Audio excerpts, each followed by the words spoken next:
Hai,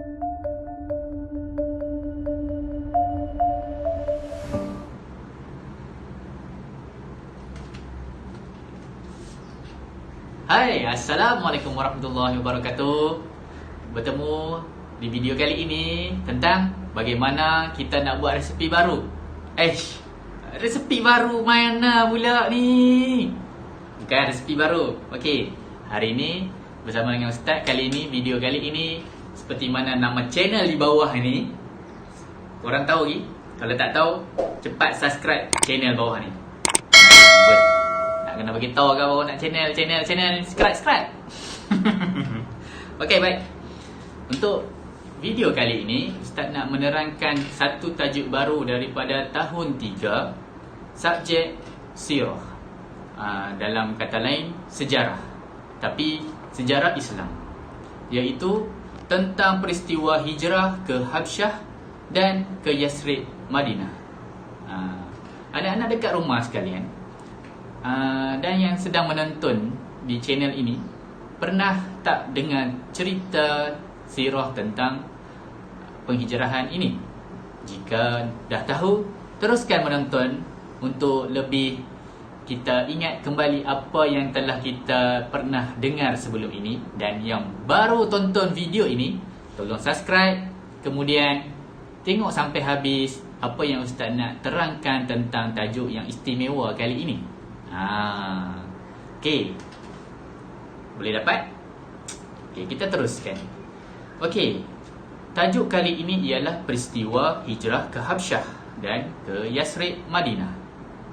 Okey, dalam sirah ini, penghijrahan ini ada dua kali penghijrahan. Penghijrahan ke Habsyah yang pertama dan yang kedua. Kali ini Ustaz nak terangkan satu dulu, iaitu poin yang pertama tentang hijrah ke Habsyah kali pertama. Dengar baik-baik, sebab di hujung video kali ini Ustaz akan tinggalkan beberapa soalan untuk antum jawab soalan berdasarkan video penerangan Ustaz pada kali ini. Nantikan soalan-soalannya di hujung video ini. Faham? Baik.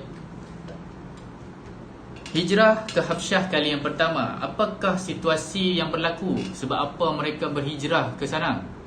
Sebab apa? Okey, situasi semasa hijrah yang pertama, baginda Rasulullah SAW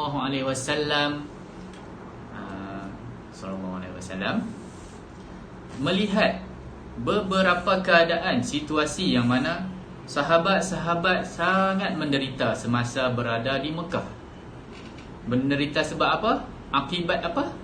Sebab pelbagai bentuk yang telah mereka hadapi, seperti contoh pelbagai siksaan dan penghinaan daripada kaum Quraisy. Maka Rasulullah SAW pun memerintahkan para sahabat untuk berhijrah ke negeri Habsyah. Sebab itulah Nabi memerintahkan kepada para sahabat ini untuk berhijrah ke Habsyah. Baik, semasa pemerintahan itu, setelah diperintahkan Nabi untuk pergi berhijrah, kumpulan pertama ini hanya pergi dalam beberapa orang sahaja. Masa bilakah? Dengar baik-baik. Masa bilakah mereka berhijrah? Pukul berapakah? Jam berapakah? Hari apakah? Okey, masa bila hijrah ini berlaku? Okey, hijrah ke Habsyah kali pertama ini berlaku pada penghijrahan ini berlaku pada tahun ke-5 semasa Rasulullah SAW menjadi Rasul. Pada tahun ke-5, seramai 10 orang lelaki dan 5 orang wanita yang diketuai oleh Uthman bin Affan radhiyallahu anhu bersama dengan isterinya, iaitu Sayyidatina Ruqayyah. Okey, ketuanya ialah sahabat yang bernama Uthman bin Affan radhiyallahu anhu dan bersama dengan isterinya, iaitu Ruqayyah. Rombongan hijrah ini seramai 10 orang lelaki dan 5 orang wanita, menjadikan jumlah sebanyak 15 orang dalam satu kumpulan untuk hijrah yang pertama. Bukan senang tau nak berhijrah sebenarnya. Okey. Mereka berada dekat Habsyah. Mereka berada di Habsyah selama, dengan baik, selama berapa hari? Okey. Mereka berada di Habsyah selama 3 bulan. Selama 3 bulan. Kemudian mereka kembali semula ke Mekah. Sebab apa mereka kembali ke Mekah? Kerana mereka nak beritahu dekat Rasulullah SAW bahawasannya di negeri Habsyah itu adalah sangat aman berbanding di Mekah pada waktu ketika itu. Baik. Sebab apa mereka berhijrah? Ini poin penting. Sebab apa mereka berhijrah pada hijrah kali pertama ke Habsyah ni? Sebab apa? Untuk menyelamatkan agama Islam dan diri mereka, iaitu para sahabat yang telah memeluk Islam pada ketika itu di Mekah, untuk menyelamatkan diri dan juga agama Islam daripada fitnah yang besar, sama ada yang kecil, yang besar, dan dizalimi daripada kaum Quraisy ni.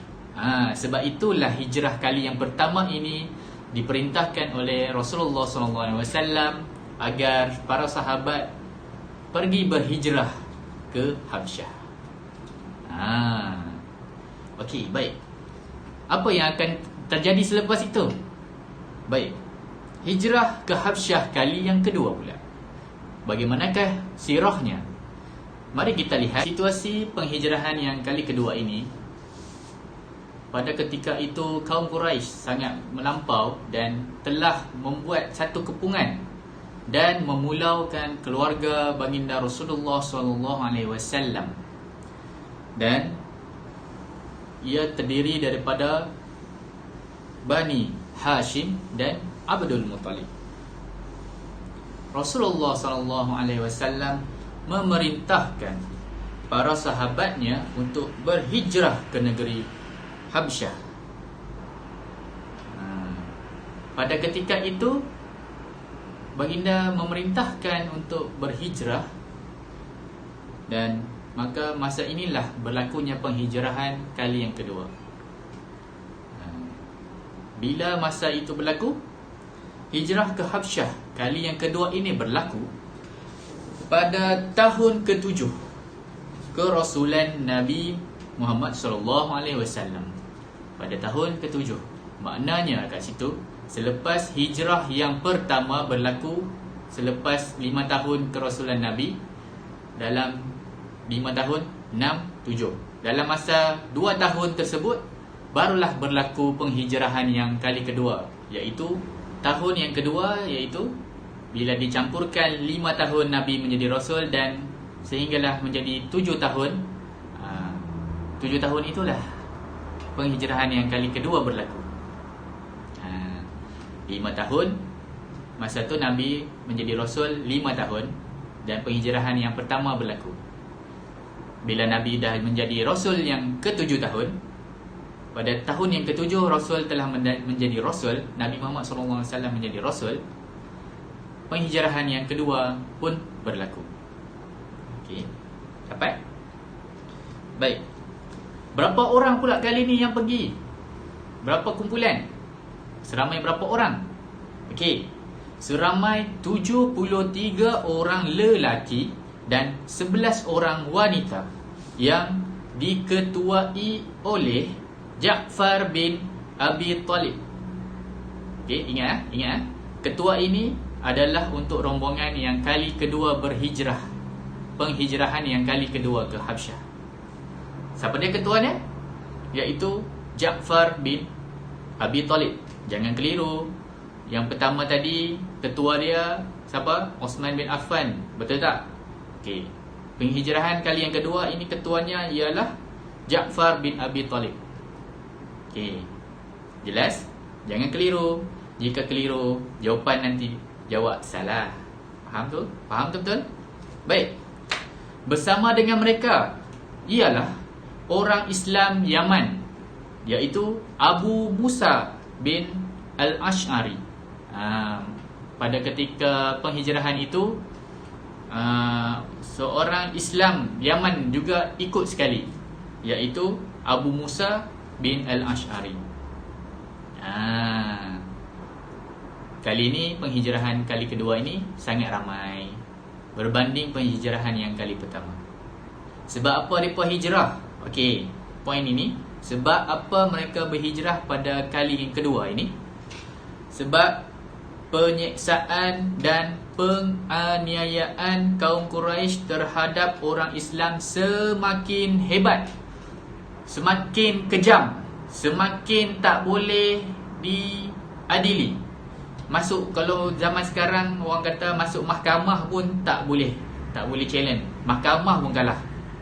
Macam tu, sampai macam tu sekali. Sebab itulah Nabi perintahkan sahabat-sahabat pada ketika itu untuk berhijrah ke Habsyah buat kali yang kedua. Okey, kita sambung. Di Habsyah terdapat satu orang raja yang sangat bijaksana dan adil. Sangat beruntung pada ketika itu siapa yang berhijrah ke Habsyah. Baginda, iaitu raja, menerima kedatangan orang Islam dengan memberi layanan yang baik, sangat istimewa.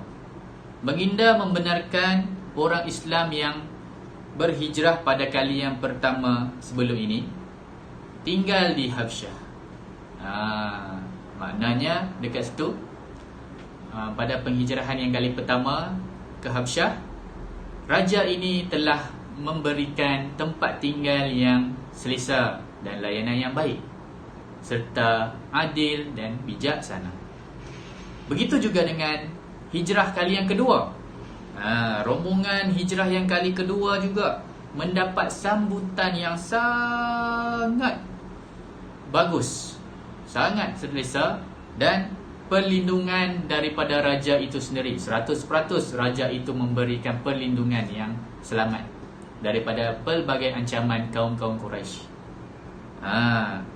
Semasa utusan kaum Quraisy menghadap raja tersebut untuk memohon kebenaran untuk menangkap orang-orang Islam yang berhijrah kali kedua ini untuk dibawa pulang ke Mekah, Raja Habsyah tersebut serta-merta menolak permintaan kaum Quraisy tersebut setelah mendengar penjelasan mengenai Islam dari Ja'far bin Abi Talib. Selepas raja ni mendengar cerita daripada A sampai Z tentang keadaan peristiwa tersebut, orang Islam ditindas, disiksa, difitnah, dianiaya sehingga membunuh sampai begitu kejam sekali. Raja ini tidak teragak-agak untuk menolak tawaran yang diberikan daripada kaum Quraisy tersebut. Sebab itulah penghijrahan kali yang kedua ini sangat bermakna bagi orang Islam pada ketika itu. Dengan raja yang baik, adil, lagi bijaksana. Okey, daripada kisah ini, daripada peristiwa hijrah ke Habsyah kali pertama dan kali kedua, apa yang kita boleh dapatkan daripada rumusan cerita ini? Ada 4 rumusan. Yang pertama, orang yang bertakwa adalah mulia di sisi Allah. Siapa yang bertakwa, maka mulialah dia di sisi Allah Subhanahu wa taala. Yang kedua, setiap pemimpin hendaklah bersifat adil dan bijaksana. Bagi di rumah, siapa yang menjadi ketua itu perlulah ada sifat ini, seperti raja ini, adil, bijaksana, dan paling penting, amanah. Itu yang penting. Okey, rumusan yang ketiga daripada sirah ini, daripada cerita ini, kita hendaklah membantu orang yang menghadapi kesusahan. Melihat ada orang susah, bantu. melihat orang perlukan pertolongan, kita tolong seboleh yang mungkin. Jika kita mampu buat itu sahaja, cukup sampai itu saja. Jangan sampai kita tak mampu tapi kita buat juga, tak boleh lah. Kita kalau boleh tolong walaupun sebesar zarah, sekecil-kecil zarah itu, amalan dia ditimbang dan diterima oleh Allah. Okey. Dan yang terakhir, apa rumusan dia? Setiap amalan yang baik akan mendapat ganjaran pahala. Buatlah amal kebaikan, pasti ganjaran pahala yang anda akan dapat. Jika dengar kata buat baik dapat dosa, itu ada something wrong. Okey? Okey, itu sahaja rumusan pada kali ini dan cerita untuk subjek sirah pada kali ini. Okey. Di akhir video kali ini ada ustaz akan tinggalkan soalan.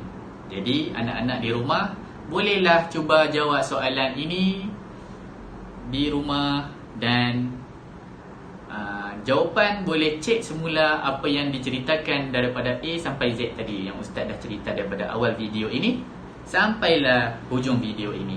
Oh, bukan sini. Daripada awal sini sampailah hujung sini video yang ustaz dah ceritakan tadi. Okey. Mari kita tengok sama-sama apakah soalannya. Jom.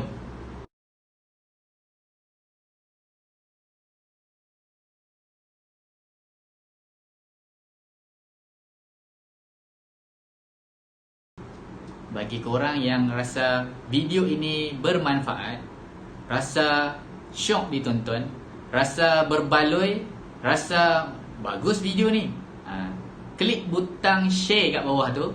Share banyak-banyak dekat Facebook ke, dekat WhatsApp ke, Twitter ke, kat mana-mana sahaja. Share tau. Kemudian yang mana tak subscribe lagi, boleh tekan subscribe di bawah channel ini dan tekan butang loceng, pilih loceng all. Nanti notification apa-apa video yang baru ustaz update dalam channel ini, korang boleh tonton sampai habis. Nantikan video ustaz yang akan datang selepas ini. Jangan lupa subscribe, tekan butang loceng, tekan button like, tekan share. Jika rasa nak video yang baru, boleh komen di bawah agar ustaz boleh tahu apa yang antum nak daripada video selepas ini. Check it out.